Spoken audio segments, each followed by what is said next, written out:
Now, if you scroll up the page and click on the My Profile button, you'll be taken to the page where you can manage your personal data and add your avatar for the forum, where you can talk about the course with other students.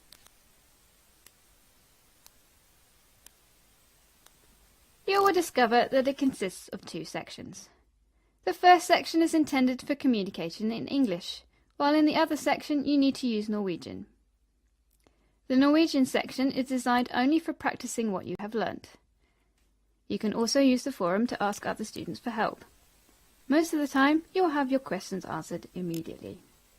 You can talk to other users in the Lingua Sunrise community and try out your new language. Correcting one another can also support your learning. The Lingua Sunrise course is designed for students who are just beginning their adventure with Norwegian. At present, there are no online courses like it. None of those that are available can offer you so many features and tools as the Lingua Sunrise course. They are all here, just one click away, waiting for you to discover them. We wish you good luck and hope you join us.